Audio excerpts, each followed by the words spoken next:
Let's go ahead and call this meeting to order at 7:04. Let's see, Bonnie or Janie, which one of you is usually? You've got minutes? Okay. Okay. Any additions or changes to tonight's agenda? Okay. I actually do have a little something under new business, just a heads up for a community event on Thursday. Oh, sure. Let me add that to my notes so I know to turn the floor over to you at that point. Okay. And I have to step away and grab my phone for a second because it has some of the information. I'll be right back. No worries. Me. Okay. Any other additions for tonight's agenda that anyone wants to add? Okay, hearing none. We'll move on to the next part of the agenda, opportunity for the public to address the board. Is there anyone from the public attending tonight that wishes to address the board? Lake Bluff birthday bash. Yes. On Saturday. Yes, Lake Bluff birthday bash on Saturday. If you are available, please come on out. I know Jill is she's always working hard on planning for the birthday bash, but I know this week in particular is very hectic. So I know she the more people, the better. All right. Any other comments from the public? Okay. All right, so then that will take us up to the approval of the minutes from the August 16th board meeting. Are there any changes or corrections that need to be made to those minutes? It said that on the fifth item, it said that the reserve balance was over $34,000, which seemed very low to me. Is that correct? I think that's maybe percent. I'm sorry. Was it an amount that was added? I'm just guessing because I wasn't at the meeting. Was it an amount added to the reserve? It just says the reserve balance is over 34,000, which is well over the projected amount. Oh, maybe it was how much was added. I will check that. We were discussing the reserve percentage balance, which has to be between 25 and 75. So I wonder if it's at about 30%, if that's what we were saying.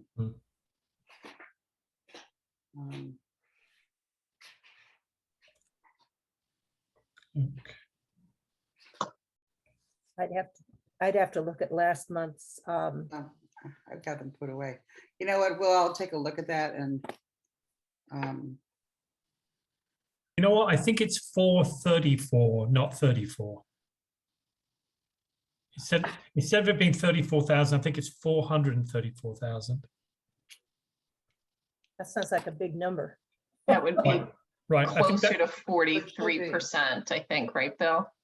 Yeah, I'm looking at the balance sheet now, and the balance sheet is at 434. So that's why I think that's what the reserve is. Yeah, I was going to say we could also look at the financials in this month's packet, which is probably what you're doing, Bill. Yeah, I'm just scrolling on another device here.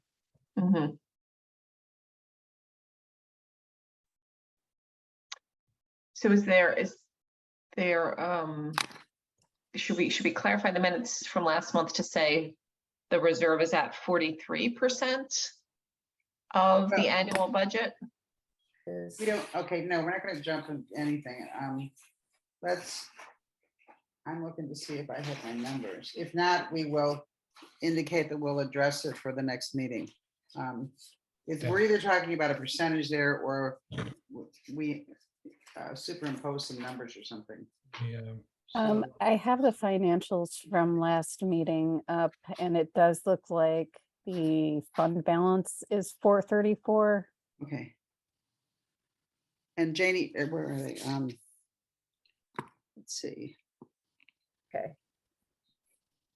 That's, And is that what this, I'm doing the same thing Bill is. I've got two devices Yeah. on, one keeps going. Yeah, out. no, yeah, that's why I just went ahead and looked at the on the balance sheet. has anything been added to the balance Right. So since last month? no, No. I think the 30.97 is where we are to budget through the whole year as far as a percentage of our annual budget of what's been expended, and the reserve is supposed to be 434. So we're 31% through in our budget through the end of July, and so I think that part that's correct, and I think it's the reserve balance just needs to be 434 instead of 34. 434.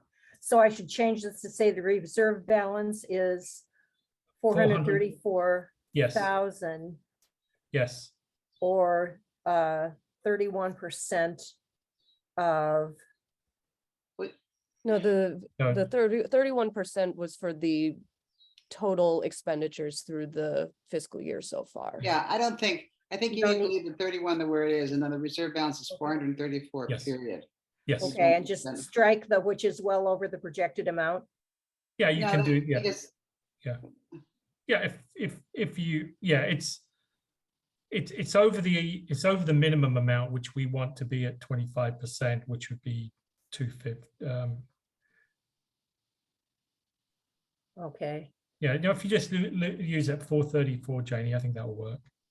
I can just put in that's over the minimum. Yes. I would actually just delete that phrase. Delete. Okay. Okay, Because Alright. it's not, the point of it is what are the reserves, and it's 430,000. okay. So duly noted, I will change that. Thanks.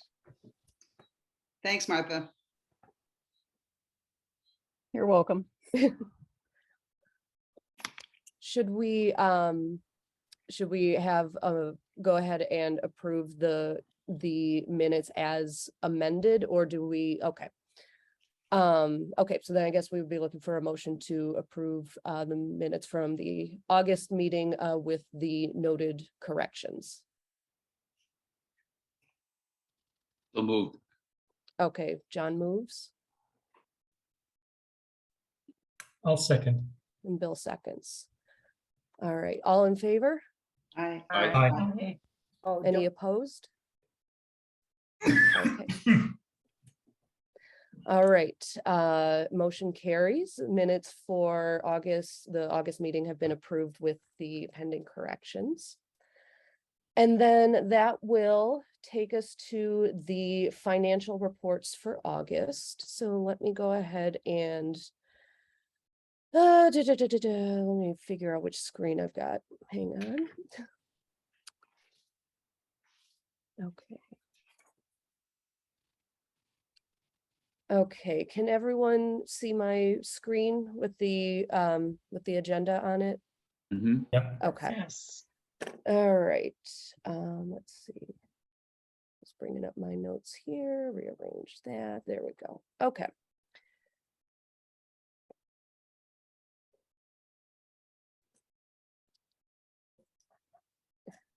Oops. Sorry about that. Okay. So, Katie, I'm just seeing the Zoom screen again. Oh. I don't know what happened to the, oh, I know what happened. It pulled out of the. Oh, 1 second. The minutes, there's a tab just above where your cursor is. I think you just switched tabs. No, I accidentally pulled it out of this Chrome screen.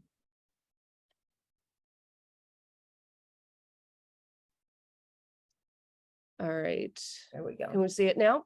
Yeah. thank you. Okay. Oh, boy.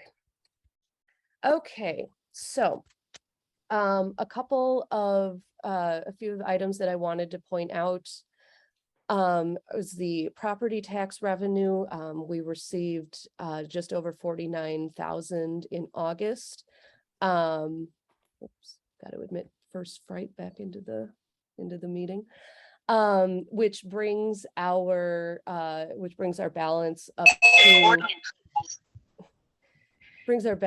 to $569,480.33, which puts us fairly close to where we were this time last year, down by about 21,000, but still within the ballpark range. So this accounts for 55.14% of our budgeted revenue. Passport fees for August are a little low, and are at least a little low compared to August of last year, but considering that we were with only 2 passport agents for the majority of August, given that Eric had left and a lot of us were on vacation for extended periods of time, that is still a very impressive number. So the demand for passports is absolutely still there. We're still doing, we're still getting calls and requests for appointments, at a very fast, not rate, but we're getting lots of requests for them. It just happens that our schedules are more limited now with everything else going on. So the numbers may be a little bit lower as we, try to get things situated. But I just wanted to make sure that that everyone knew that that is not indicative of a lack of demand for passports. So have we been able to get additional staff trained to take Eric's position? We haven't, right now, we don't have a ton of, staff don't have a ton of available time at the moment to dedicate to training. I think that's something we will probably need to look at once a permanent director has been put into place and we have a better idea of what the staffing is going to look like. So right now we're just kind of going through as best as we can. But yeah, unfortunately right now everyone's kind of at the limit with their workloads. So yeah, we're just doing what we can for the time being. Are we turning people away with requests for passports? I don't believe so. Not more than it might be, oh, there's one particular day that where we don't have any evening slots, but I don't think we're turning people away regularly. We're usually able to accommodate. It's just with the vacation schedules and then now with illnesses kind of going through the staff, it's been a little bit shorthanded. Okay. Katie, it's also worth noting too that last August was, I believe, our highest month for passports ever. So it may not be a that'll good do it. Yeah. Yeah, I was going to say that may not be a little bit of an outlier for comparison's sake anyway. Good to know. Yeah, 7,000. Okay. Let's see, scrolling through here. Oh no, that's page 205. Okay. I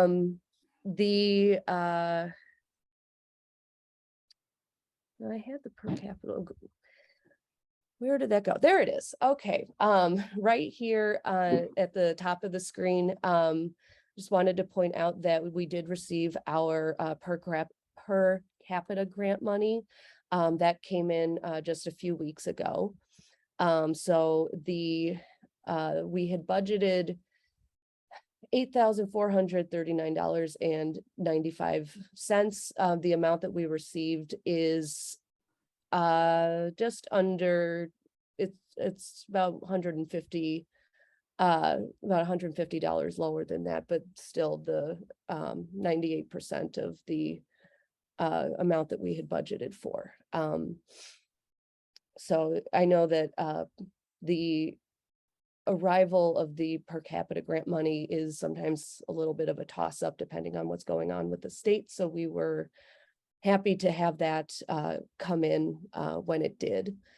And that will, as in the past, we typically use the bulk of that to supplement our ebook collection, as well as other collection development or outreach opportunities that arise, but mostly it gets allocated to our ebooks. And then down here at the bottom, we have 38.85% of the total budget has been expended to this point. It's a few percentage points higher than where we were last year. Last year at this time, I think it was about 35% expended. So a little bit higher, but still, again, very much within the ballpark range.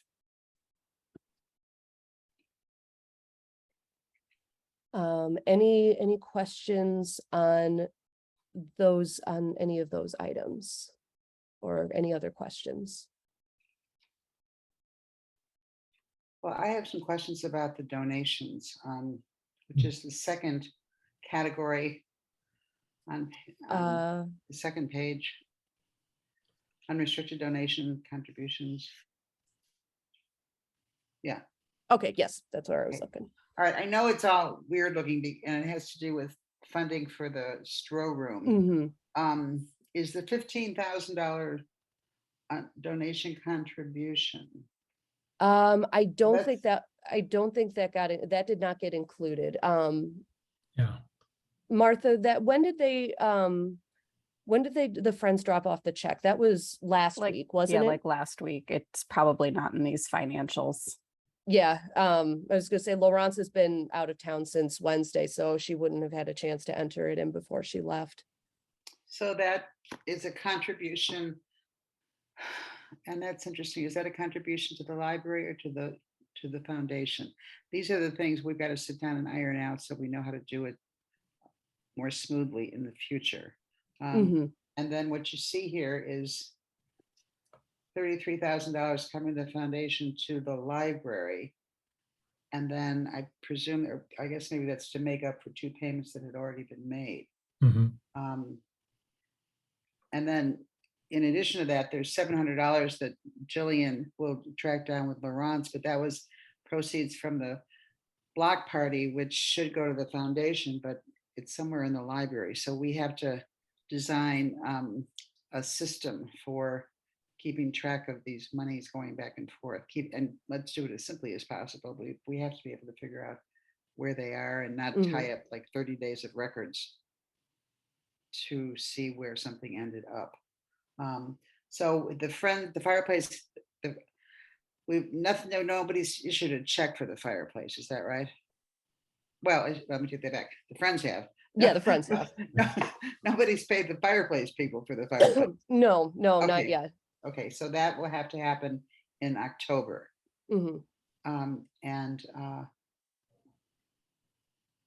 then I believe there's another payment due to the general contractor. Yeah, with the third payment application, Right. that came in, I think, I'd have to double check when that came in. I think that came in. Just within the last week, I think. Yeah, I was gonna say sometime last Yeah. week. So that has not been paid. Correct. And that again will be on the, okay. So Yes. let's just think about that as a goal. It's the first time we've dealt with some real dollars and making sure that this is the correct, because the auditors may really wonder what's going on here when they look back at all this stuff, as to what's the proper way to, all this money should travel around. So. Katie, I'm also not sure that some of that unrestricted donations isn't actually restricted donations because that amount seems higher and the restricted donation seems a lot lower. The restricted donation seems low, Low. okay. From I would, the year to, oh, I see. Okay. Yeah. Is I there, can, I was reading the wrong section, sorry. oh, Is there a quick explanation what the difference is between a restricted and an unrestricted donation? Yes, and I'm setting aside $50,000 for the construction of the Stroh Reading Room those dollars are restricted to that project. Okay, Giving the library or the foundation $50,000 for the library is unrestricted. okay, so We could use it for signs, artwork, carpeting. John, am I right about that? Yes, yeah. thank you. So in this particular, the unrestricted, that's the 15,000 that we got for the fireplace.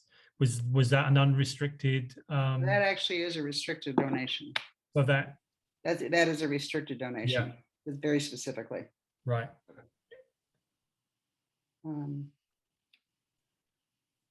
But it says that's the amended budget. Why would that be? Yeah, so there's not another 15,000 coming out. The 15,000 in this particular case is going towards the fireplace, as you said, to a restriction. So, Yeah.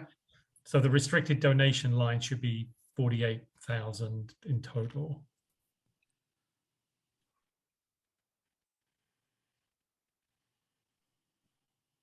I think we'll see that it is next month. Yeah, Yeah, because it isn't at this point.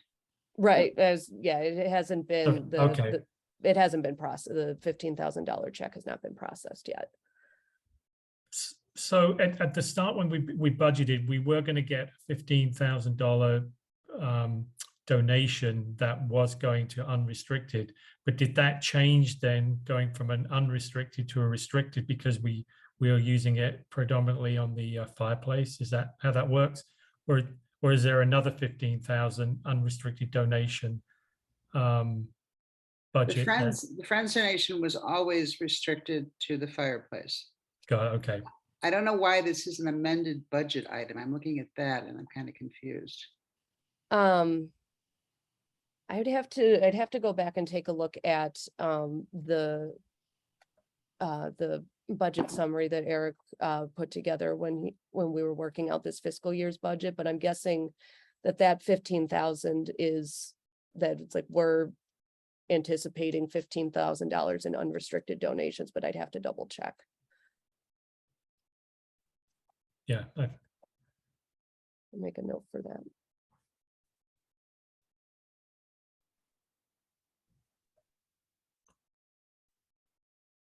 Well, as I said, we had to just, we've never had this line active in any way. So this is Yeah. making sure we're doing the fact that we're 1,700% above a budget item.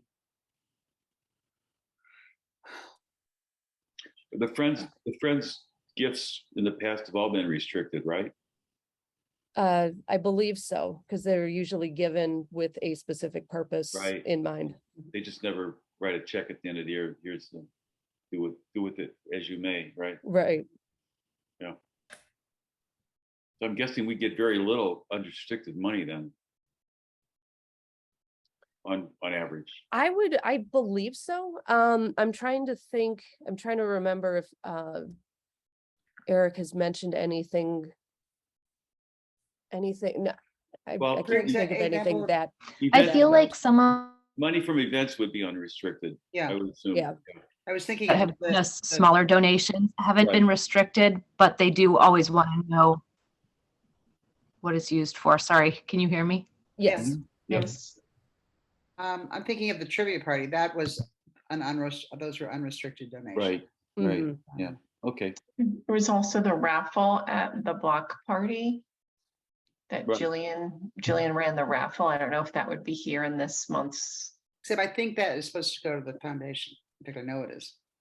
Oh, Because the foundation was partnering, made a donation for the band. So that's Got it. where all this has got to get straightened out. And I think, and as I understand, Jillian has given the money to Laurence, who is in France. So none of us really know what's going on. And I hope she's having a wonderful time. Yes. Anyway, Katie, we can move on.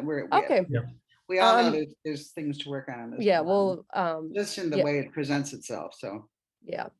Are there any other questions that we want to address before we move on? Okay, real quickly, one thing that I did want to point out that I had a question about when I was looking over the financials is on this balance, on the balance sheet, this under accounts receivable where it says due from the village, and it has a couple of very large numbers in parentheses. And I said, wait a minute, what is this referring to? This does not look correct. So I put out an email to Bettina, and she got in contact with Steve Litko, our accountant, and he said that those numbers are, and I'm going to find his notes here, is a reclassification between accounts payable and the village that was done for auditing purposes.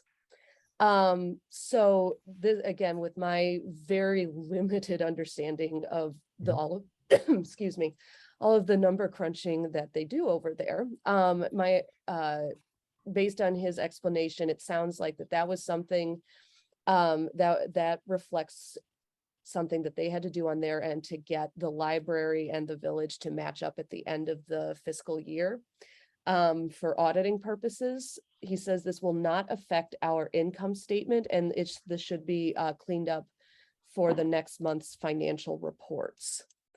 So it does not indicate that, because as I was afraid that we had missed a very large payment to the village, because that's usually the fund line where we see, or not the fund line, but that's usually where we see payments go for insurance, IMRF, that type of thing.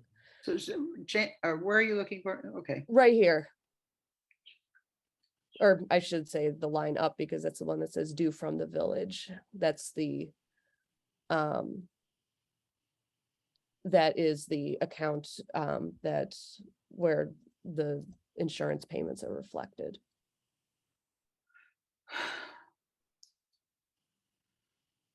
Bill, did you understand that? Well, yeah, I'm not sure what's driving it, but that's saying that we owe whether they have not taken the insurance payments, and this is what we owe them on the insurance. If it's going to be corrected next month, I don't understand why they've added to it. Then it didn't get corrected at the beginning of the year, and now it's been added again. So now it looks like it's a couple of payments that need to be adjusted. Sorry, go on, Katie. Oh, no, I was going to say, I was going to bring up his exact email. Yeah. To see what he said. Okay. So he said the $28,763.71 was a reclassification between accounts payable and due to / from the village. At audit time, the due to from on the library's books has to match the due to from on the village side. This entry was necessary to get the two tied out. It needs to be reversed this fiscal year, so we will book that entry in September and you will see it cleaned up.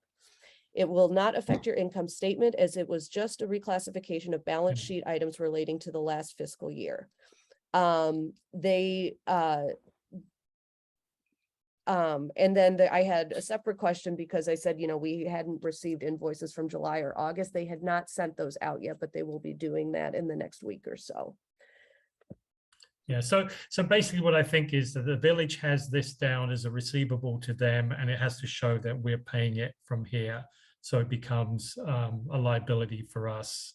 And so the two should just balance out. I mean, it's being paid. So I think this is a timing issue. Well, let's be sure to look at it next month. Oh, Yeah. absolutely. Okay, and then I think that was the last thing that I had to mention for the financial reports. Are there any additional questions or anything along those lines? Okay, then I would be looking for a motion to approve the August financial reports. I will move. I think that was Janie. Yep. Okay, I will second. and Bill will second. All right, and then I know we usually do a roll call vote for the financial reports. Trustee Heintzelman, Aye. Trustee Meierhoff, Aye. Trustee Hayes, Aye. Trustee Shaul, Aye. Trustee Zaute, I don't think he's here. oh yeah, he's here. Oh, yeah. I see a thumbs up. Speaker not working, I apologize. No, it's okay. I can hear you now. And Trustee Graziano. Aye.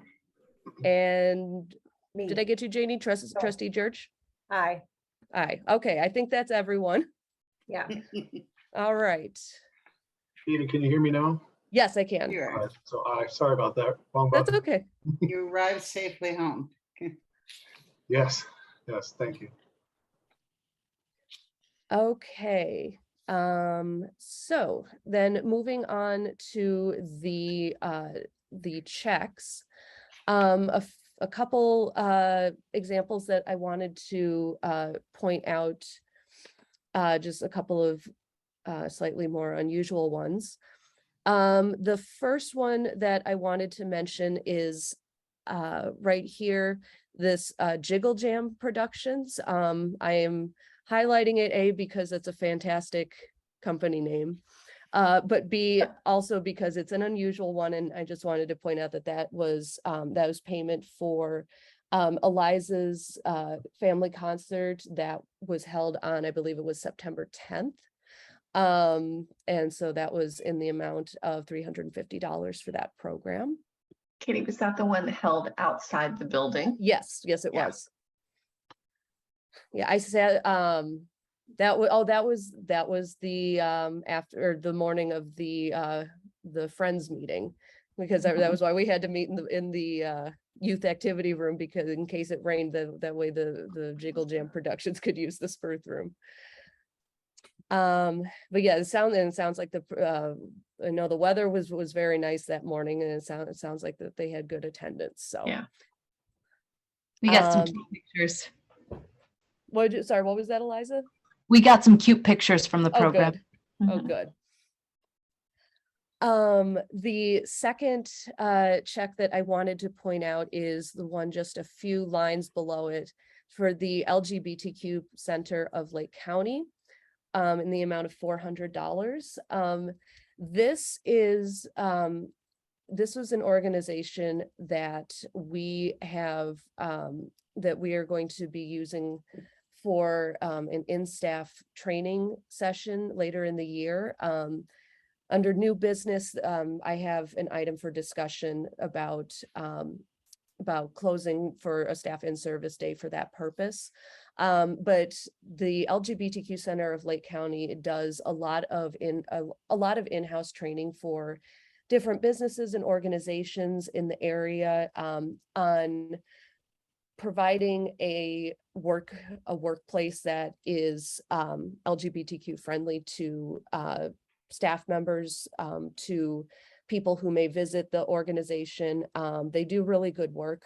They actually did a program for us in June of this year for Pride Month. They did a similar program for our patrons, as an educational program. So that was one of the reasons why we spoke to them when we were figuring out training options for a staff in-service day. So that's what that amount is for. That's for a 2-hour training session. And then the last item that I wanted to highlight here is Ravinia Plumbing, Heating and Electric, which they are our main plumber that we use, but you'll notice that the amount is higher than usual because, as all of you are aware by now, we had lots of toilet problems in August. So this amount here, the $2,856.37, That is a combination of 3 payments that were made to Ravinia. The first visit was to, I believe it was to reseal the old toilet that was at the bathroom at the base of the stairs in youth services. This happened while I was on vacation. So, Martha, is that It what sure happened? was. Okay, like, is that what happened to that poor toilet? Yep. So that visit was, looking at the invoice, that visit was $517 to fix that toilet. There was a second visit after I came back from vacation in August. That was $154. We had a block toilet on the main floor. It was the toilet closest to the emergency exit, and there was something in the toilet that normally they would pull it away from the wall and flip it over to try and remove whatever it was that was blocking it. But unfortunately, the person who came out to handle that said that if we did that with that particular toilet, it would fall to pieces in his hands. So that was when we made the move to replace those 2 toilets. So the second visit was $154, and then the cost of the transportation, installation, and all of the regular costs, or all of the other associated costs for the 2 brand new toilets, was just over $2,100. So altogether, we had a total payment to Ravinia of $2,856.37, and it is my sincere hope that that is the last that we have to call them out for a while. And then just really quickly, a couple of notes about that. I know I was talking about this with the finance committee earlier. And there was, several people mentioned that they thought that this seemed like a much higher cost than they were anticipating for the toilet replacement. So I did a little digging, and the cost for for any job that Ravinia does, they charge by the job, not by the hour. So that way they can kind of charge a set price for a particular job, and they can charge that across their client base. And in the charges that they have, the other costs that get folded in would be the site visit fee, the cost of transporting and shipping the toilets, the actual cost of the toilets plus an upcharge on Ravinia's part, the cost of the installation, and then of course we're also affected by inflation, as so many things are right now. So there are a lot of different elements that get added into that cost. We can definitely in the future, if we want to shop around to see if we can get a better price, we can. We're not locked into any kind of a contract with Ravinia. But I just wanted to give a little bit of clarifying information about where some of some of why those prices seemed much more inflated than might otherwise expect. Katie, did you get a chance to ask anyone at the village what plumbing contractor they use? I have not yet, but that is on my that was on my to-do list to get around Great. to. Good to know that. So Yeah. So if it's all said and done, we have 2 brand new toilets. We have one that's patched up and hopefully going to work for a while. Yes, the one that has not been replaced yet, which would be the toilet closest to the stro room. We will definitely want to replace that one sooner rather than later because it does cause problems, but right now it is functioning, and that's about all I can ask for at this point. So yeah, right now we're just kind of getting by with what we have for the time being, but we should look to replace that third one pretty soon. And then that should hopefully help take care of some of the more immediate issues we've had. So let's just put that on the list for the next B&G meeting to talk about a strategy there. For sure. Okay, any questions about any of the items that I mentioned or any other items on the check register?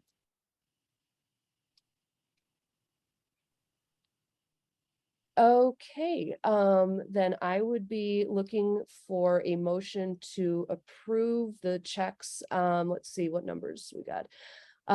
This would be checks 15330 and then 15332 through 15359. So move. It's Bonnie. Okay, Bonnie, Second, John. okay, John seconds. All right, then roll call vote. Trustee Heintzelman, Aye. trustee Jerch, Aye. trustee Hayes, Aye. trustee Shaul, Aye. trustee Graziano, Aye. trustee Zaute, Aye. and trustee Meierhoff. Aye. All right. Did I get everyone? Yes, I believe I did. Okay, motion approved. And with that, looks like we move on to the committee reports. Let me go ahead and stop sharing there. So I guess we'll go ahead and start with Building and Grounds Committee. Janie, do you want to take that one? Well, sure, we met, I can't remember what day it was now. I want to say maybe Friday the 9th. Was that Yes. when it was? Yes, Okay. it was. To look at the Stroh room and go over the punch list, which Katie then wrote up and sent out to all of us, and spent some time talking to both representatives of who were the two guys, Sean and Jason. Jason, yeah. And that was really pretty much everything we did. We just went over the punch list and talked about what we'd like to see, small changes, Mhm. and they said they'd take care of them. So I just got back, from being gone for 10 days, so I haven't popped in there yet to see how it looks. Has anybody? Yeah, I have actually, Janie, I just did the minutes that the walkthrough we decided should have been a posted meeting, and All right. because there were 3 trustees there, so I did the minutes, and we'll just Yes, post thank the you. minutes as though, when the minutes state that it was not posted in the first place. But anyway, the only thing I would add, Janie, is that as we broke away, there was a motion and an agreement to to order the furniture at $13,300, I think, and or make that recommendation to the board that we go ahead with ordering the furniture now. There's a 12-week back order, and how do I say this diplomatically? Secure the funds from various library sources. I just want to put it that way, I guess. But I mean, the funds are there, and we've all agreed to it. We've talked to it quite a bit. So Mhm. rather than delay much, we're ready to go on that. I will give a quick update to that. Since we met, I did get the updated invoice from LFI. The amount is closer to 13,800, I think, for the cost of powering the table. So not drastically higher than we had mentioned, but it was higher than that 13,300. I have, with being sick, I haven't had a chance to get that sent back to them yet, but that's going to be first on my list when I get in tomorrow.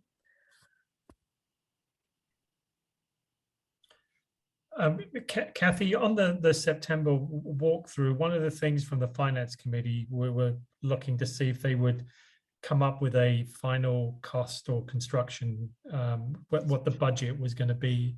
Were they ready for that yet, or is that still something they're working on? Katie, do you have that paperwork? I can, if you want to give me a minute, I can see if I can bring it up, from my email. But they otherwise gave it would us- be at work with me or We had a on my couple desk. of documents, and they explained how the documents are ciphered. Oh, wait. Yeah, one of them is called an application and certificate for payment.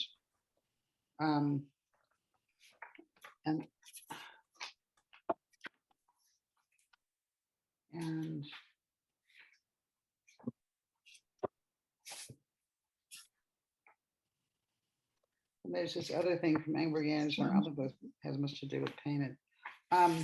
Katie, there was the one from SMC, the renovation work cost update that's from just- August 30th. Yep. That's what I've got right here. Let me, That's kind of the highest level. yeah, that's the one I've got. Let me go ahead and, I'll bring that up. Okay. Yes, this was the,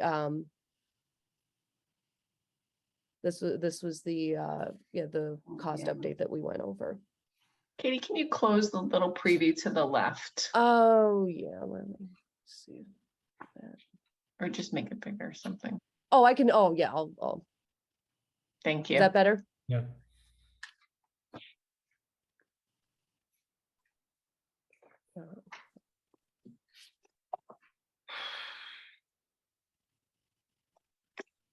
Yeah, unfortunately, I don't have anything on in the way of notes with me that, any notes that was taken, that I had taken would have. Can you back at scroll it my down desk. so we can see the top?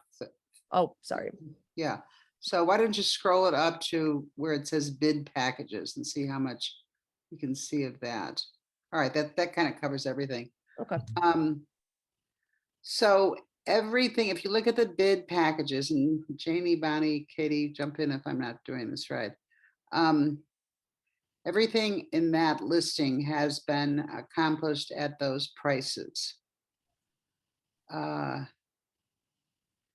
fireplace was 15,100 for fireplace work. The HVAC is added in there, but that's different HVAC work. And the Friends had pledged 15,000. Katie, I'm understanding that the Friends agreed to pay the additional 15,100. Is that right? Yeah. Yeah. I So, believe so. so that's as planned. So that's 65,029. And then we get into all these supervision costs. And is the contingency in there? Yeah, it looks like it's in there as well. Yeah, Uh, the construction contingency. okay, and so now if correct me if I'm wrong, but as of the 9th or the 8th of September, they had not used any of the contingency. Is that correct? They had used. There was the, I think the $500 for, the painting of the exterior vent was being That's right. taken out of the contingency. I think it was the gas balancing allowance that they had not used. They had not used, okay, the 25. So you're right. The outside, there's I don't know, there's some kind of exposed metal or something, and the village required that be painted. And then there were some switch plates inside the room that have to be changed. So I think there would still be minimal taken out of the construction contingency. Right. Yeah, I think we're looking at probably just over 7,500 of unused contingency. Right. Which would bring us down to about 81-ish.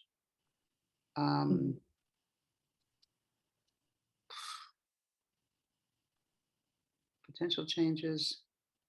Okay, those are not issues. So I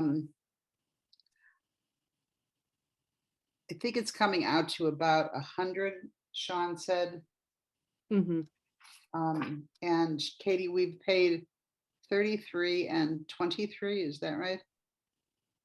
I would have to double check. Oops. I'd have to double check on that.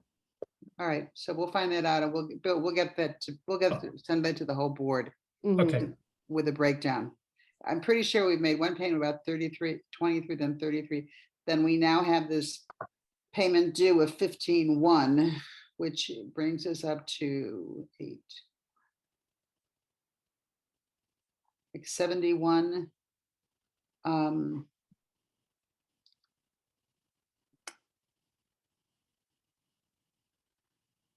So, Katie, we need to come up with a statement and show it to Sean and just make sure we're accurate Mhm.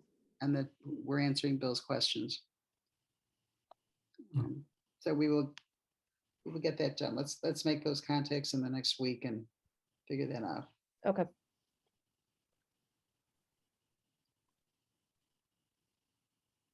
Okay.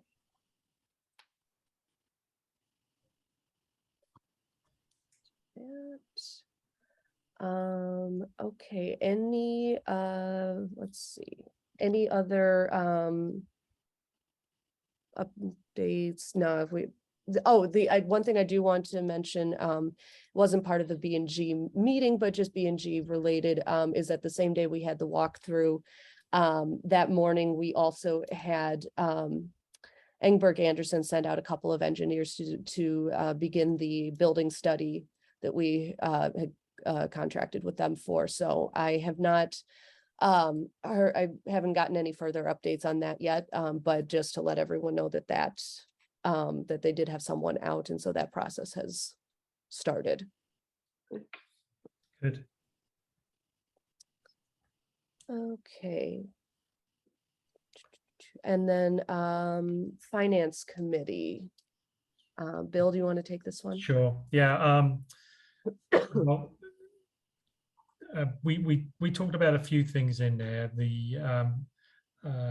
We've talked about the plumbing came up, and obviously Katie, you've taken care of that.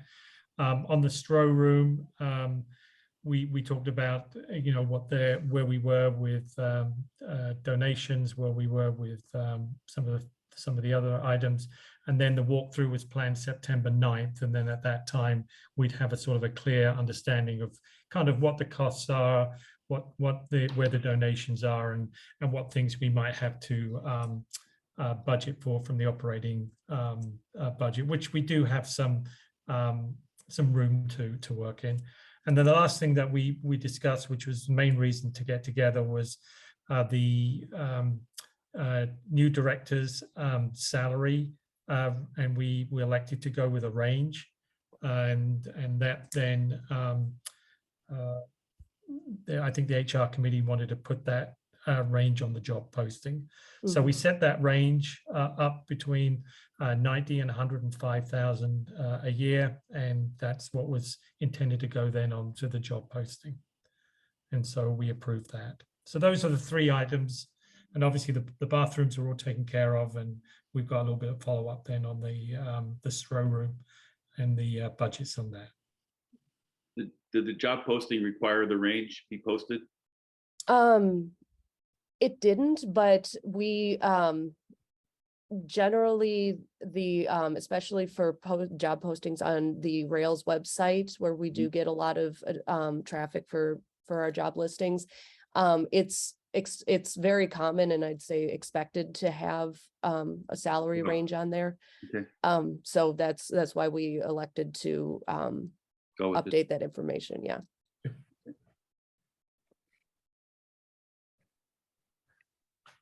Okay, and then that finally brings us up to the Human Resources Committee. So Ask Jenny, one other question. Oh, I'm sorry, John. No, that's okay. On the compensation, are we pretty competitive with respect to benefits vis-a-vis other libraries beyond the salary? Without having exact having exact numbers to compare to, I would say yes. Okay. In terms of vacation, but the health insurance, yes. Okay. Yeah, Eric felt that we asked Eric, he felt that a real plus of the Lake Bluff Library is our insurance program, because I guess it covers all family, or without. It covers I think it's 100% of the individual, 80% of spouse and family. Yeah. So he said That's that was a real very plus. nice. Yeah. Do we have a match for retirement? Or I would have to double check, but I believe, we should have something in place. I'll double check the specifics. You know, this is making me realize that we need to prepare a packet on benefits available for interviews, because people Mhm. want to know this information up front, and we Yep. need to have it all written out, and we Yep. need to all be understanding it. Probably, I'm sure, I'm betting the village could help us out with that as well. I Mhm. assume it's all the same coverage. Yeah. So, Yeah, they may have they may have a cheat sheet already Right, made up right. for us that we can use. I can ask about that.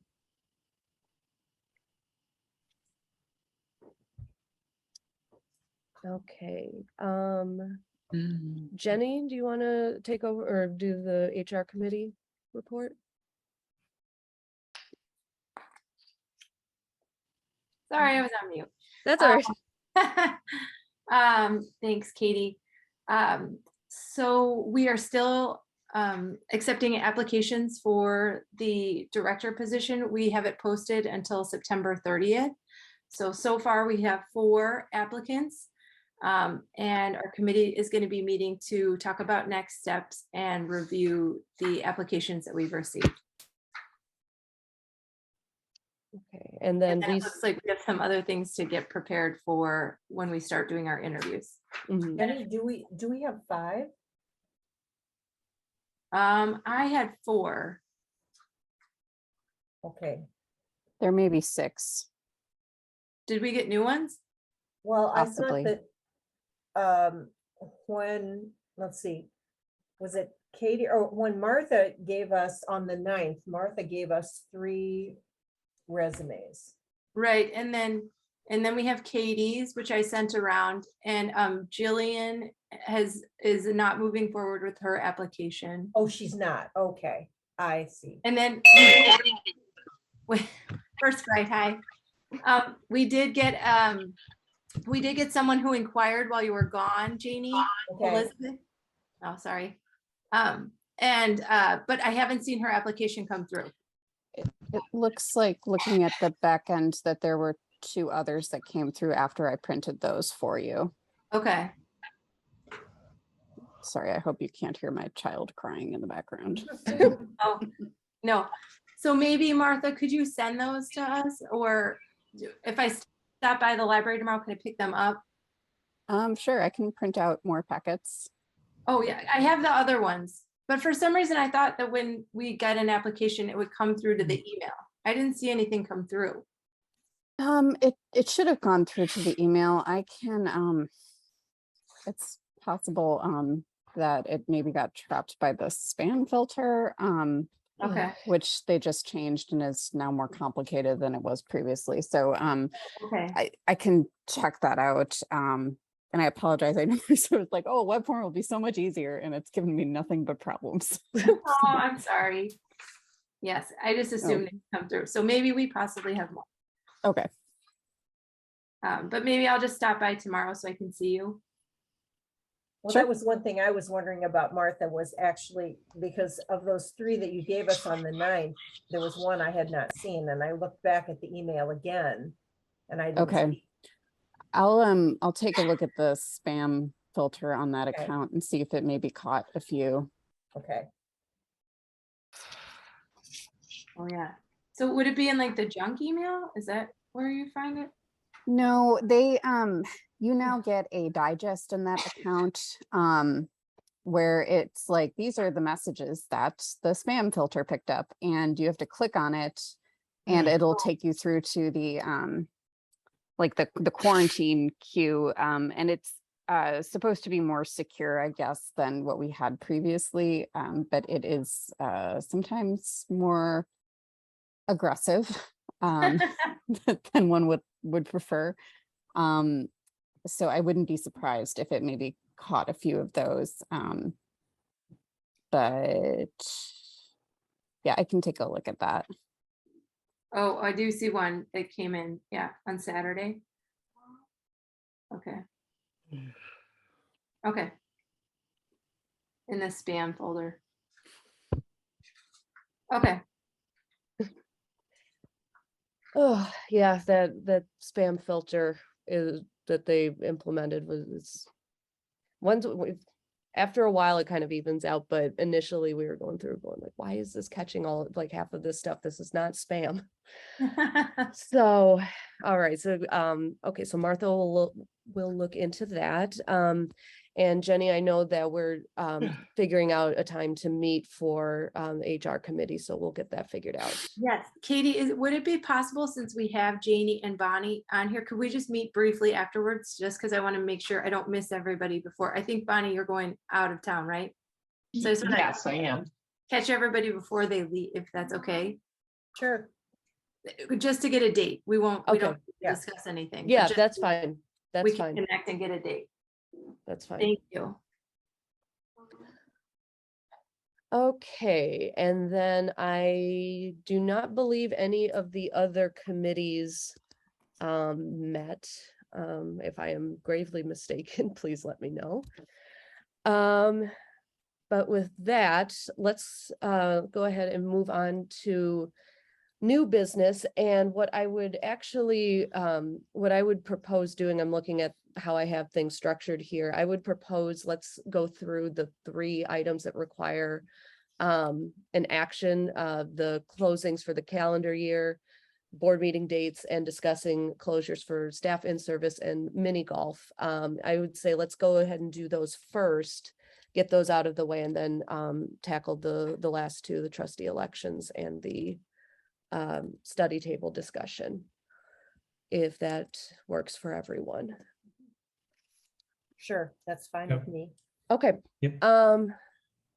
Okay, so then we'll starting with the closings for the upcoming calendar year. Let me share my screen.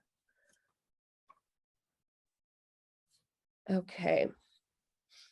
Okay, so the proposed closing dates for 2023 are essentially very, very similar to what we had for this year. I did also include the early closing for Thanksgiving Eve, which we did, I want to say, I don't know if last year was the first year that we did it, or if it was 2020 that was the first year. It was last year. It was last year? Okay. Mhm. So I included that in there as well. And then I also wanted to include our late opening for monthly staff meetings, which we hold every 3rd Friday from September to May, and we open at 12 o'clock to give us enough time for adequate discussion. That seems to have been working well with our schedule, with our needs. So I wanted to include that in there as well. And then the item that we would need to discuss would be whether or not we would want to look at closing the library for Juneteenth, as that's a new federal holiday. It is something that a lot of libraries in the area have elected not to close for Juneteenth. As of this time last year, they indicated that they were not planning to close, or they were otherwise undecided. I'm not sure yet if that has changed for 2023. I believe that in the immediate geographical area, I believe Waukegan was the only library in the immediate vicinity that did fully close the building on Juneteenth this last year.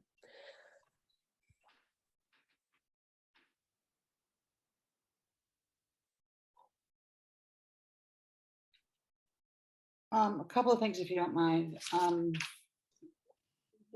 I just noticed, maybe this has always been the case. Why for Memorial Day are we closed Sunday, Monday, but for Labor Day, we're only closed Monday? Because we're already closed on Sundays during the summer. Oh, okay. Good So answer. that Sunday is our last closed Sunday for the season. Thank you. Also, going back many years, I bet 10 years or so, the board decided whenever Thanksgiving whenever a board meeting was scheduled for the week of Thanksgiving, we would automatically schedule it for the week earlier. Okay, So it really should be November 16th. yes, I think I have that on I have that as. That would be the board calendar, not the proposed library closings calendar, right? Yeah, I was gonna say the board calendar, I did indicate the, for that Oh, particular I'm sorry, we're meeting. looking at the closings. I'm on the wrong side. Yeah. That's I'm all sorry. right. Yeah, That's all yeah. right. You're just a little ahead of me.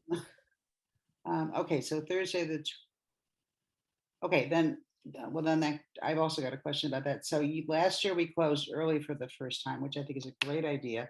Mhm. I would put it out there, why don't we close at 2 or 3? I think that's very reasonable. Yeah, I agree. Oh, I will certainly not get any argument from the staff. I'm sure not. I think it's great. Yeah. Yeah, Um, I propose that we should just close it at 2, close the library go at for it. 2, and So you're open from obviously 10 to put out 2. signage saying you'll do that, but that does really a lot for people who are either traveling or cooking, mhm. you know. Sounds good. Yeah, I will, you will not hear any argument from me. As far as Juneteenth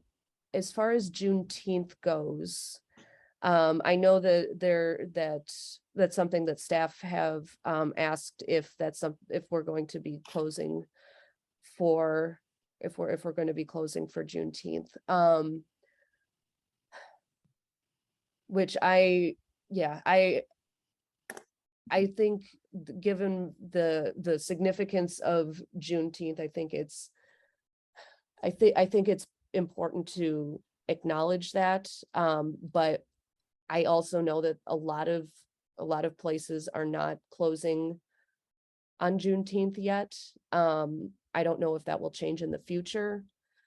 And I would be interested to see if what other libraries have decided on after this year, if they've decided to continue staying open for that date or if they've decided to close, but unfortunately I don't have that information handy. Just looked at Lake Forest while we were talking here. They've posted their 2023 calendar for what it's worth. One data point. They are not closed on the 19th. Okay. Yeah, last year, I know it because I have a lot of bankers in the family. It was a bank holiday, very quickly announced. But a lot of bank holidays, businesses are open, but whereas the banks are closed. So and probably the post office is closed too. But I would be inclined not to close and just keep an eye out to see the trend moving forward. Okay. That sounds reasonable to me.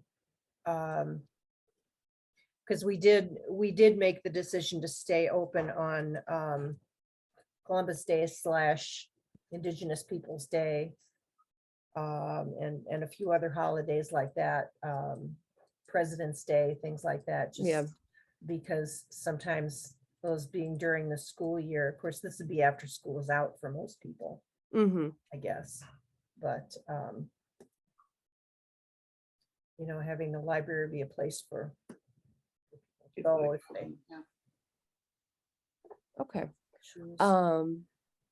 Okay, so it sounds like we're leaning towards so staying open for Juneteenth, Of this year. for Of this year, and then seeing what the trends, what other area libraries are doing. yeah, I was gonna say it's definitely something we can revisit on a yearly basis. And then we'll change the early closing on Thanksgiving Eve to 2 o'clock instead of 5 o'clock. And then otherwise going with the proposed closings as listed. Does that sound accurate? Yeah. Sounds good to Okay. me.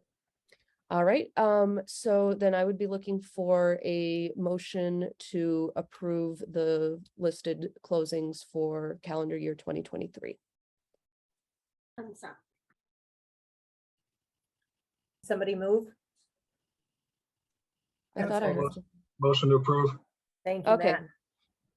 Matt. I second. And Kathy seconds. All right, all in favor? Aye. Aye. Aye. Any opposed? Okay, motion approved. These will be for the closings for 23.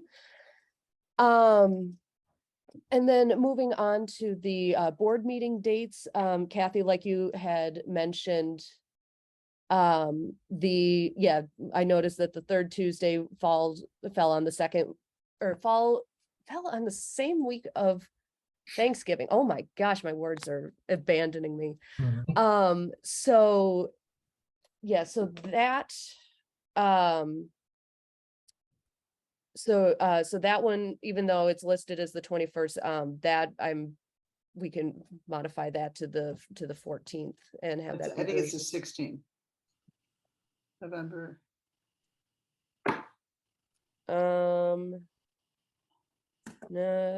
No, I think it's hang on, that's 22. Wednesday, the 16th. November 23, the second Tuesday is the 14th. Oh, yeah, you're right.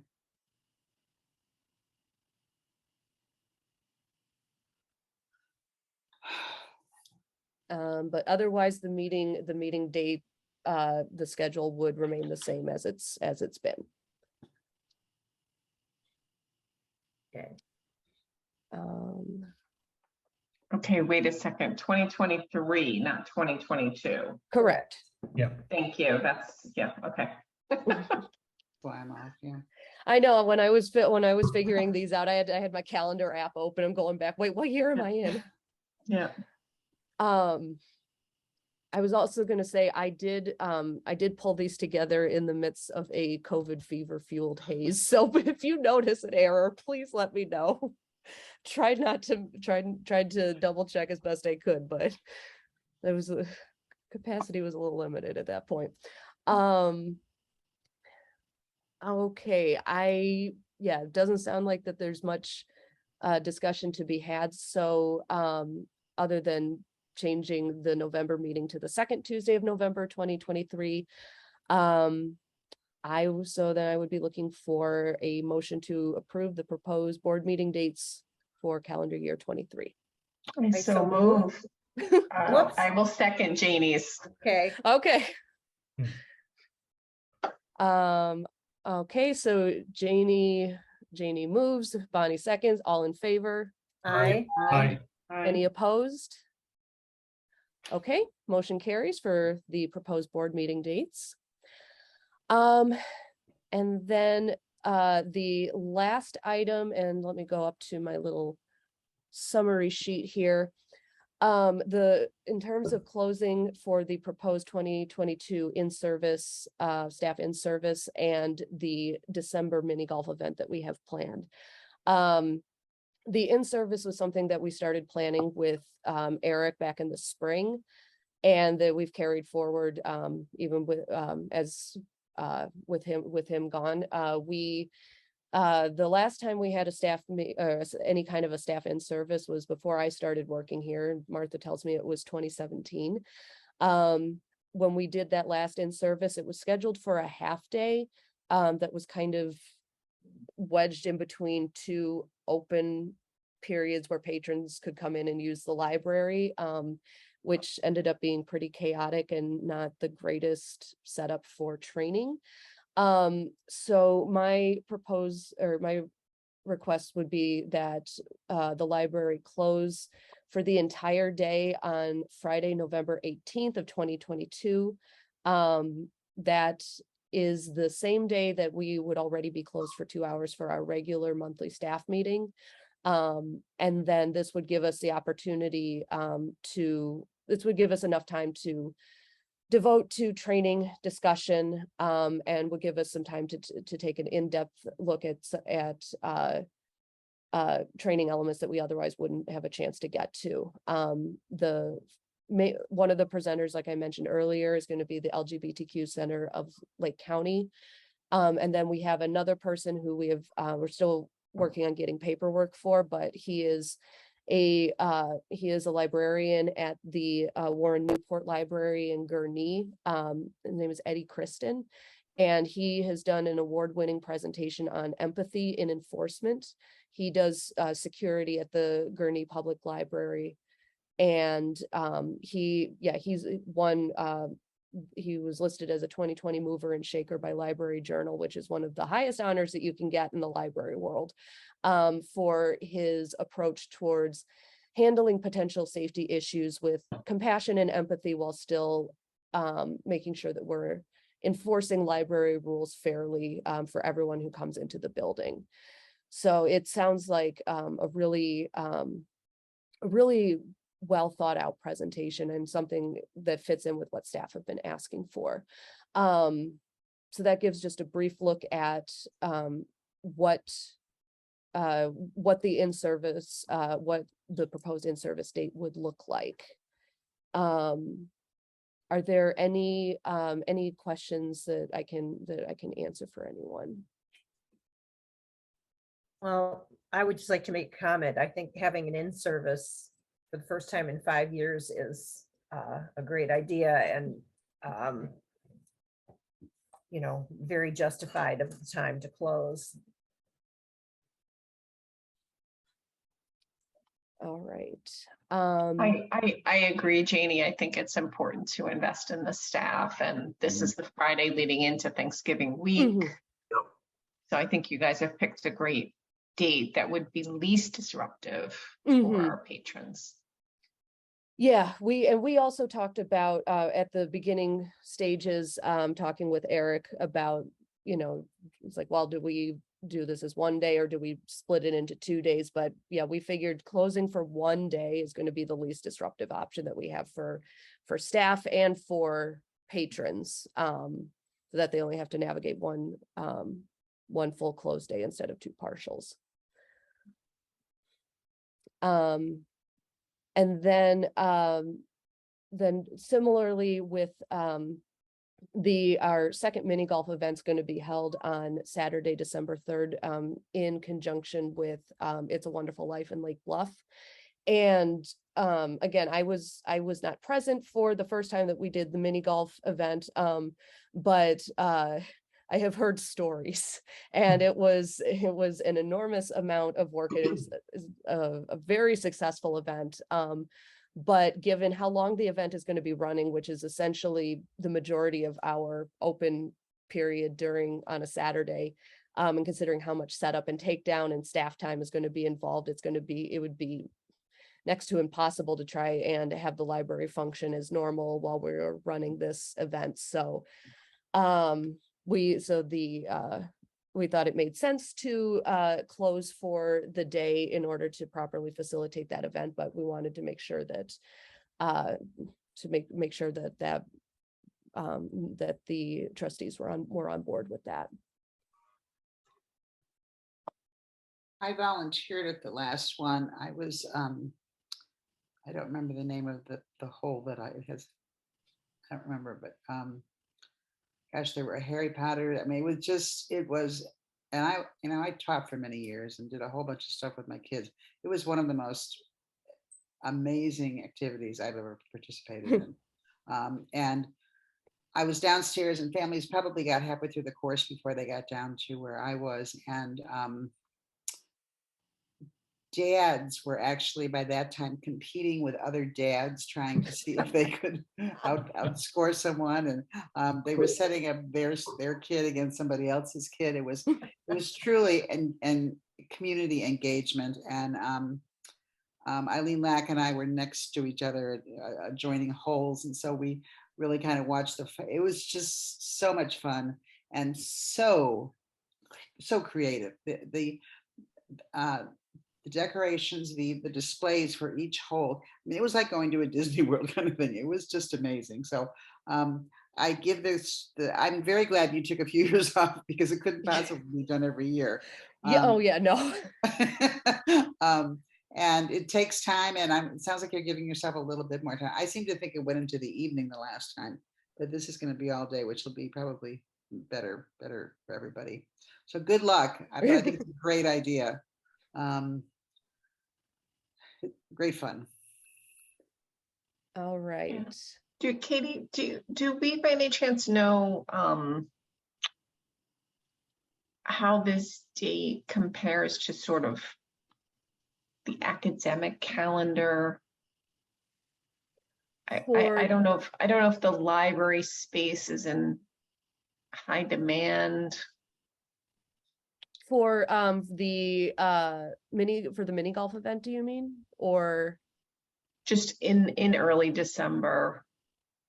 Is there high demand for library services on the weekend as people are maybe preparing for exams? finals and stuff? Yeah. We do tend to see a larger number of people coming in to use the library in, I'd say probably mid-December through January. I'm guessing probably to study for exams, and ranges, I think, from high school students to community college or the students over at Rosalind Franklin. So we do see more people coming in. I don't know that early in December. I don't know how much we would be, I don't know that we would start seeing that increase that early in December. Mhm. But to answer your question, yeah, in the winter, kind of around the holidays, we will see a larger number of students come in. Yeah, and I was thinking in terms of these two events, the Friday and the Saturday, Mhm. I'm certain you're planning to just advertise the heck out of it. Oh, And 100%, and yes. be directing patrons to the hours in Lake Forest and the hours in Libertyville. Mhm. And of course, reminding them we will be open on that Sunday. So Exactly. yeah. Great. Okay, great. Thank you. All right. Any other questions about either one of these dates? Okay, then just to go ahead and make it official, I would be looking for a motion to approve closure on Friday, November 18th and Saturday, December 3rd for staff in service and mini golf. I'll motion to approve. Okay, I think was that you, Matt? That's No, what it's Bill. Oh, Bill for the approval of motion, I'll second. okay, Matt second. Okay, all in favor? Hi. Hi. Any Aye. opposed? Okay, motion granted. We are going to be closing on both the 18th and the 3rd. Thank you very much for that. Okay, and I know we're running short on time. So I wanted to make sure that we definitely get to the trustee election information. So as I included in the packet, we got this from our attorney about the dates for library trustees to upcoming petitions. It looks like today is the first day that petitions can start circulating for the upcoming April 2023 election. And then there's a 7-day period in December where the petitions need to be filed with the village. Kathy, I know you and I spoke briefly about this a couple weeks ago. And did you say you were going to try and reach out to Vote Lake Bluff? Yeah, Vote Lake Bluff, I think it's the December, I looked through this attorney stuff, I can't scroll on yours, but I think it said December 5th is the day for local caucuses. So, and that'll be advertised. We'll confirm that. The main thing to know, all we really need to know at this point is, if you don't know whether you're in this election cycle, Katie can find that out. As far as I know, it's me, Janie, and John. I am not running for election, so there's at least one vacancy that will be on the board. So if you are on another cycle, you don't have to pay any attention to this. If you are, and the best thing to do, because I don't know that all these documents are going to be that helpful. The best thing to do is call the village hall and see if you can pick up your petitions there. And I found as a candidate, I got my most signatures, first you get your most signatures at the vote committee meeting, which I think is scheduled for December 5th. You attend that. Also, they have a questionnaire they would like you to fill out before that. And then you're recommended by the group, and then a lot of people sign your signatures. So that's the process. And then you have to get your paperwork up to Waukegan in mid-December. The schedule is absolutely awful for an April election. I don't understand it. I will never understand it, but I just asked Katie to post this tonight because it comes kind of out of the blue. So let Katie know your plans for staying on the board or not. I mean, everybody's been a great trustee, so we love having you. And I also wondered, would the board be comfortable if I reached out to Tricia Brackett and told her that there would be a vacancy on the board? I would be very comfortable with Yeah. that. It's a great idea. Definitely. Okay, good. Then I'm going to do that. Unfortunately, I don't have, Katie, if you could look at like patron information, see if you can get me an email or a phone number for her. I can, I'll take a look and see if, I think Eric might have some, or Okay, might great. have. Yeah. I have Tricia's cell phone number, Kathy. I can send that to you. Or, yeah. Yeah, great. Just send it to me. That'd be great. Thank you. All right, that's all we need to say about that tonight. All right. And then, yeah, and I was also going to say, since this is my first time being involved with any, or just being present for any kind of election stuff, my understanding is that pretty much everything has to go through the village. My understanding is that the library does not provide any of that information to candidates. So and it flip-flops from the village to Waukegan back, so it's every year is a surprise. So it's just the way it is. But start with the village hall. Yeah, they'll direct you if they are not the people to drop stuff off to, they should be able to direct you where to go. And then the last item for new business was brought to us by Martha, who to take a step back, as I'm sure many of you have seen, the study tables on the main floor and on the second floor, the laminate is coming away from the table and is warping pretty significantly, and which we're not entirely sure what's going on with that. Our representative from LFI said that typically laminate isn't supposed to do that, but it could be due to issues with the HVAC system, which I'm like, well, we've had those. So I don't know that that's the sole cause of the table warping, but could be a significant contributing factor. But at any rate, the tables are becoming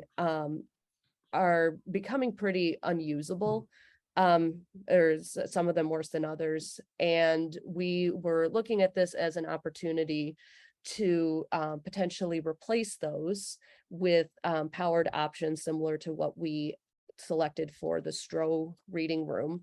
And so Martha reached out to our LFI rep for a quote on 6 tables, which we've got 3 on the main floor, 3 on the second floor, to see what 6 powered tables, what price we would be looking at. So as you can see, this is the cost for the tables is just over $14,000, which is a significant investment, but it's one that I wanted to bring to the board's attention, just because the tables are not going to be they're not going to be becoming more usable as time goes on. And as we mentioned before, we often do have a large number of students coming in to use the tables for prolonged study sessions, and upgrading the tables to a powered option would give people more places to sit and camp out, because we have a very limited number of electrical outlets for people to use. And right now that's prime real estate in the library. And so if we can expand that would be really helpful in terms of allowing more people to use the space. We did float this idea to the Friends at their meeting this month, not as an official request, but to see, just to kind of see what kind of response we might get. And we had some Friends members that were definitely interested. In fact, we had someone bring up the condition of the tables before we even had a chance to mention that we were going to mention the tables. So the tables are definitely being noticed as an area for improvement. But with the cost of them, my guess is that, we may, if we do decide to approach the Friends for assistance with funding for this, my guess is that it would probably only be a partial funding. I don't know that we'd be able to get the full amount to replace all of the tables. So, Hey, Katie, this is John. Yeah. Pardon my ignorance. What's power configuration mean? It means that the study table would have an electrical outlet and I think 2 USB ports built into the table so that people could just plug in their phone, plug in their computer directly to the table. Okay. All right. So each of these tables has to be plugged into the floor. Or I think in the case of the Stroh room, I think there's a wall outlet that can be used for that. But yeah, they would need to be plugged into an outlet. Okay, And all right. That's we have where you're going to put these tables. We've got the configuration that allows for these electrical hookups without people tripping and falling. And the main floor we do. I can't. Martha, do you? I know you're the one who's been researching this most closely. What's the situation up on the second floor? Well, the second floor is kind of that's why we kind of need them on the second floor, because the outlet situation, I think, is on there are outlets on one wall, but not on the other. But my understanding is that they can run a wire that is unobtrusive and can be like run under the carpet even, and to an outlet. At least that was my understanding. It does mean that we won't be able to move them, but I'm kind of okay with that. So there'll be additional monies needed, Martha. Then the installation is just the installation of the tables, putting them together. The electrical installation then would be somewhat additional on that. I don't know if we would need additional electrical or if they would be able to bring them in. We should probably, I'll follow up on that actually and see if I can find out more. And then just as, I know it's a difficult question, but do you think the Friends are looking at 50-50 or 37? What Katie, do you get a feel for? I noticed in your notes that, if there's something that we can work within the operating budget, we could do something a little, maybe do something a little earlier. I think we just got to look at kind of the Stroh room and things there, but there are a couple of accounts that we're doing better than we have budgeted for. So if you look at each table is 2,100. So if we look at it that way in terms of what they might be interested in, for instance, is the 2 upstairs or 4 on the first floor or something like that. Kind of break it down. Yeah, I know that when I mentioned the full because we didn't have an updated cost yet, we just had an estimated range, which we said probably between 12 and 15, which this falls in. But they were like, well, it's pretty high. It's that's a big chunk of kind of their yearly operating budget in terms of what they in terms of the projects that they fund and stuff. So possibly 50-50. I'm not, maybe that might be the highest. It's hard to say. But yeah, there was some hesitation but there was also enthusiasm from a few different members of the Friends who thought that it would be a worthwhile investment. So yeah, it's hard to say Okay. at this point. And my last question, I'm sorry, I keep coming up with these. What about with recycling, or what happens to these tables? I was wondering about that too, Kathy. The existing tables, you mean? Yes. I don't know. We could, I mean, I wouldn't feel right giving the especially broken ones to anyone. I think we could take those just to the dump. But we could put the ones that are in slightly better shape on the rails board and see if anyone bites. Yeah, Yeah. there are ways to just dispose of materials so that they're appropriately disassembled and parts and so on and so. So that's again something I really would like to investigate. I hate to see these 6 things sitting there for 10,000 years. So Well, and I can't remember if LFI actually, they probably don't take them away. That's probably wistful thinking on my part.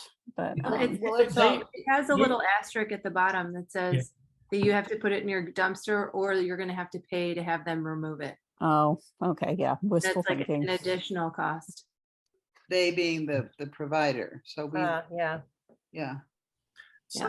Sometimes these used office furniture people, I know we're looking at some areas in our facilities where it's refurbished and they take the time to do work on it, and so there may be somebody that will either take them away or may even give us something for it. That'd be a little bit optimistic on the latter part, but Right. certainly they would, if they can refurbish them in some way and then sell them, there may be some places that Yeah. in I was actually just signing checks on one of those tables yesterday, and I was going uphill and downhill. Yeah. So, It's especially I know what irritating. you're dealing with, but I mean that's like one big piece. If someone could pop that off and put a new piece on it and make a new table, I would love to see that opportunity for those poor tables. So that's just. But they wouldn't have power then, Kathy. Oh, I don't care about us used. No, I'm saying. She's saying for rather someone than else. just dumping Oh, these I things, see. To if have they fell in someone the else. right hands and someone took the top off and put a new top on, Yeah. the structure's there, and then they have a table for Yeah. whatever use. So let's Katie, see that. Katie, how many are in decent shape? Let's see. I know, Martha, are there 2 that are significantly warping? There are 2 with the problem with the laminate. We have over the years also had problems with the legs, Oh yeah. like coming unscrewed or like snapping off. So I don't know, they're okay. Yeah, because there are some charity-based resale shops in the area that might be interested in using them for their shop. Oh, So yeah. they're not, they're used to display items as opposed to people writing on them or getting their sweater snagged or whatever. So that might be a good way to extend the life of these tables, should we be able to replace them, just to donate them to Forest and Found or Upscale Rummage or something like that.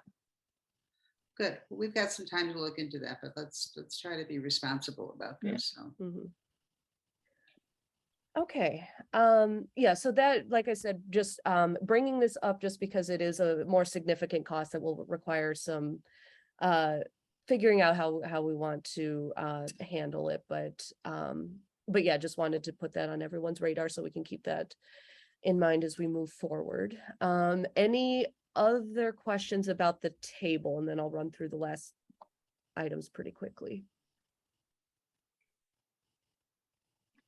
Katie, if I can just, because you mentioned the Friends, and I had forgotten that I went to the September 10th meeting until it kind of came up. The next Friends meeting is Saturday, October 15th. And they elected a new president who will begin her service as president. Her name is Lindsay Bornholz. Yeah. And there was a request, and Katie and Jillian may remember this. One of the members of the Friends did ask for, hey, can anyone tell me what's going on with the capital campaign and the fundraising for the library in general. So that might be something that would be helpful for the next board member who attends the October 15th meeting, to have a few items to share. Mhm. Yeah, I can try to go to that meeting. I don't see why I can't do that at this point. Two things, Katie, if you could get us the dates, we've really fallen behind in this. We used to have the board dates posted on every board packet, and the expectation was that all trustees would do their best to get to sort of 1.5 meetings a year, sort of a thing. For the Friends, you mean? For the Friends, yeah, For the because Friends. it's very useful to them to see all of us and to hear from us. So I will go to the October meeting, but then if you could try to get their schedule going past October, even if they have all their dates for 23, and let's see if we can try to get signed up so that we can filter in and out. Actually, I was just going to speak to the foundation right now if we have time. Otherwise, I would do it in October and fill all of you guys in as well. There's not a lot going on, but do you want me to jump to that, Katie? Yeah, I was gonna say, why don't you go ahead and jump to that real quick, and then Bonnie, did you want to say something? You wanted to put something in new business. Oh, the event, yes. I'm so sorry, Bonnie. That's okay. That's okay. The only other thing I'll say about the Friends is the new president, Lindsay, said that they're probably going to move to a model where they're meeting 4 or 5 times a year rather than monthly. Okay. And it was her preference to move it to a weekday evening. So important for just this group to know. It might be moving from Saturday at 10 monthly to something less frequent and a weekday evening. Bonnie, who are the other officers? Do you know offhand? I do have it in my sketches. They did the elections, but we were still waiting on a couple of absentee members to submit their votes to Jill. So they haven't, those votes haven't been officially tallied yet. Yeah. Thank you. The only other thing is more operational for the library. I'll be super quick. There is a group organizing a march on Thursday evening at 5:30. It'll pass by the library. The organizers don't know how many people are likely to show up, but it's in response to and in support of a march happening in Washington, D.C. to support gun safety. And I just wanted the library to be aware there could be quite a few people. People are being invited from Lake Forest, Lake Bluff to this event. Family friendly, dogs included. Thank you. Thursday. That must be what all those signs are. I've seen the signs about marching, and March 4th. Yeah. March 4th, not 4th, but forward. Yes. Thanks, Bonnie. Yeah. Real quickly on the foundation and on fundraising, we are actually just today I sent an email to Bonnie and Janie and Jillian, and we're going to get a meeting scheduled as soon as we possibly can. And Jon, of course, is included in that group. So I would very much like to still get a fall campaign going for this year. I'd like to see that kicked off. 2022, the foundation, of counting the fireplace contribution from the Friends, we raised $81,000, which is pretty good. I'm very pleased with that. And obviously the generosity of Cal is extraordinary. So we have that on our bandwagon, and we need to take advantage of it and tell the community that we have it. So we're going to be hopefully planning outreach. I'd like to focus on small businesses in the community for sort of an annual fund kind of a thing, but I'm not committing us to that. That has to be discussed by the foundation. So we will be meeting, and we will be sharing more with you, I hope, in October and going from there. And I will, this is as much as I can tell Friends, but I certainly will let them know that. If I somehow can't get there, I'll make sure that Katie, you and Jillian one of you usually goes, or Martha usually goes, someone does. So we'll keep them informed one way or another, but then we'll get their schedule. So that's all. Okay. Okay, and then just super fast, the narrative report. I just wanted to mention, just make sure everyone take a look at the fall story walk section, in that we've had a great deal of interaction with the story walk signage at the middle school. We did, however, have our first person express significant concern about the placement of the signs. And she contacted us several times along with the village and the school district to ask us to move the signage. After discussing it with the village and the school, we decided no, that they will stay where they are because they're only going to be up for a month, but that her feedback was would be taken into consideration the next time we begin planning for a story walk. So I just wanted to flag that for the board in case this person mentions it to any of the trustees. This was a, we jointly decided to, we're going to leave the signs where they are. And this was communicated to the patron, and she said, thank you for letting us know, and did not hear anything further from her. But I just wanted to make sure everyone was aware of that. What was the Katie, what was her objection, Katie? concern? Was it What was the about visibility or something? It was disrupting the aesthetics of the neighborhood, is what she told me. I did not hear from anyone else who was concerned about it. She was the only person. So, it was clearly, it meant a lot to her. It was a significant issue for her, but ultimately we decided that they were going to stay where they were, and they'll be coming down at the end of the month. And then, just make sure to ask Martha about the document retention project that she has started on. She is very excited and would love to tell everyone about the amount of paper that we are hopefully going to be able to recycle in guidance from the state, letting us know what we can and cannot dispose of. This should free up a lot of extra space in the building, and she is delighted to talk about it. And then and I also just wanted to mention, even though neither of them are present at the meeting, but both Anna Fivehouse and Abby Eklund began library school this month. So so we're very excited for them as they move towards becoming fully accredited librarians. Good for them. Good. And with that is all I've got. I am going to be, if there are no further additions, I am going to be looking for a motion to adjourn. I'll motion so to moved. adjourn. Or I'll Okay. second now. Okay, so Bonnie moved. Bill Bill seconded. seconded. Yeah. All in favor? Aye. Aye. All right, meeting is adjourned at 8:52.